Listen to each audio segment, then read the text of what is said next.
Bismillahirrahmanirrahim. Assalamualaikum warahmatullahi wabarakatuh. Amerika bangga dengan tentara-tentaranya. Jepang juga bangga dengan teknologinya. Dan kita sebagai umat muslim harus bangga dengan menjawab salamnya. Assalamualaikum warahmatullahi wabarakatuh. Hamdan wa syukron lillah, wassalatu wassalamu ala rasulillah wa ala alihi wa ashabihi wa man tabi'ahu illa yaumil qiyamah. Faqad qala Allah ta'ala fil Qur'anil Karim wa huwa asdaqul qailin. A'udzubillahi minasyaitonir rajim. Bismillahirrahmanirrahim. Mathalul ladzina yunfiquna amwalahum fi sabilillahi kamathali habbatin ambatat sab'a sanabila fi kulli sumbulatin mi'atu habbah wallahu yudha'ifu liman yasha wallahu wasi'un alim. Shadaqallahul adzim. Al-ayah. Puja yang menjadi penghias rasa, puji yang bersemayam di dalam diri, marilah kita panjatkan kepada Zat Ilahi Robbi, yang mana alhamdulillah telah melewati fasilitas kodok dan kodarnya sehingga kita semua dapat berkumpul di haflah mubarakah ini. Amin ya robbal alamin.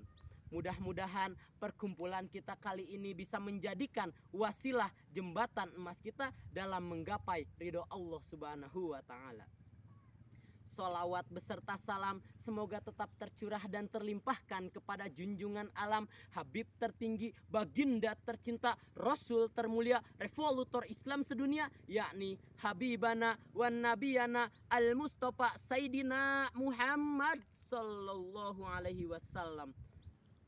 Kepada keluarganya, sahabatnya, tabi'in, itba'u tabi'in, mudah-mudahan sampai kepada kita selaku umatnya. Amin ya robbal alamin. Yang terhormat para juri yang selalu taat mengemban amanat walaupun berat dan penat, para tokoh masyarakat setempat, asatid dan asatidah yang selalu eksis menata umat menjadi insan yang bermanfaat di dunia maupun di akhirat. Hadirin yang dirahmati Allah Subhanahu wa Ta'ala, dalam kesempatan saya kali ini izinkanlah saya untuk menyampaikan sedikitnya tentang bersedekah.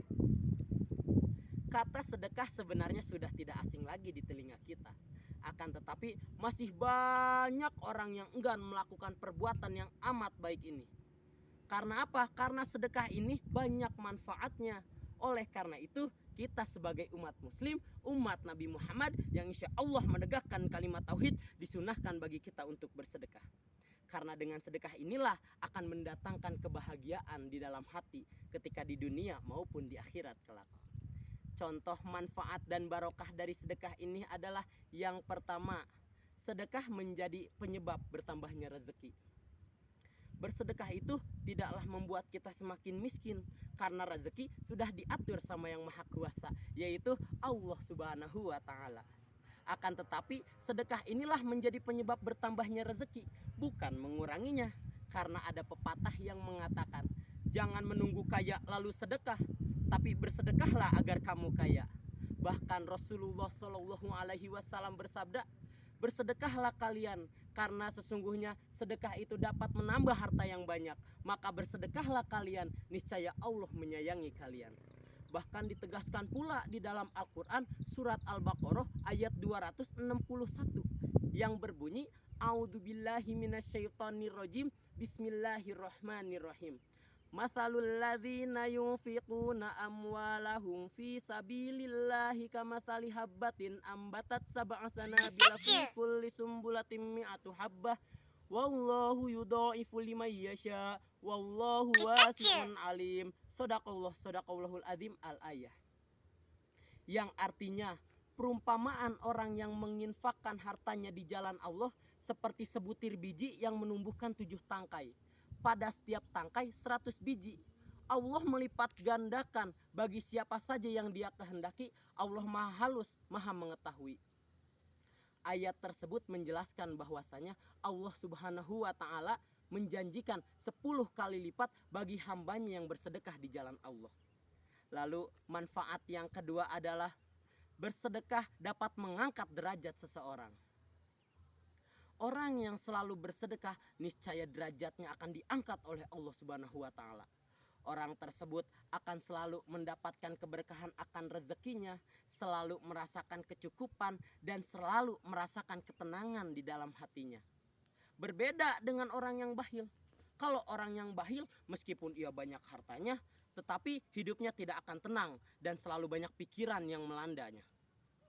Itu disebabkan ketidakberkahan harta yang diberikan oleh Allah Subhanahu wa taala kepadanya. Rasulullah Shallallahu alaihi wasallam bersabda, bersedekah itu tidak akan mengurangi harta. Allah Subhanahu wa taala akan menambah kemuliaan kepada orang-orang yang pemaaf dan orang-orang yang tawadu karena Allah Subhanahu wa taala. Allah Subhanahu wa taala akan mengangkat derajatnya. Hadis riwayat Muslim. Lalu manfaat yang ketiga adalah malaikat akan selalu mendoakan kepada orang-orang yang selalu bersedekah dan melaknat orang-orang yang bakhil. Dari Abu Hurairah radhiyallahu anhu bahwasanya Rasulullah Shallallahu alaihi wasallam bersabda, ketika seorang hamba berada pada waktu pagi, dua malaikat akan turun kepadanya. Lalu malaikat yang pertama berkata, "Ya Allah, berilah harta kepada hambamu yang telah menginfakkan hartanya di jalanmu ya Allah." Lalu malaikat yang kedua berkata, "Ya Allah, binasakanlah orang-orang yang bakhil." Muttafaqun alaih. Oleh karena itu, apabila kita memiliki kelebihan harta, maka bersedekahlah karena Allah Subhanahu wa taala telah menjanjikan 10 kali lipat dan mengangkat derajat orang-orang yang sedang bersedekah. Apabila kita tidak memiliki harta, senyum pun bisa menjadi sedekah. Karena Rasulullah Shallallahu alaihi wasallam bersabda, tabassumuka fi wajhi ahika shadaqatun. Senyummu di hadapan saudaramu adalah sedekah. Mungkin itulah yang dapat saya sampaikan. Kurang lebihnya mohon maaf karena yang benarnya adalah murni dari Allah Subhanahu wa taala dan yang salahnya murni kebodohan pribadi. Saya tutup pakai pantun, bikin akte di Pacamat, tamat. Emang saya tak setampan Nabi Yusuf dan tak setabah Nabi Ayub dan tak segagah pula Nabi Daud yang bisa melelehkan besi, tapi saya bisa meluluhkan hati para juri. Unzur makila wala tanzur mankola, khud masofa wa dha makadar. Akhirul kalam, wassalamualaikum warahmatullahi wabarakatuh.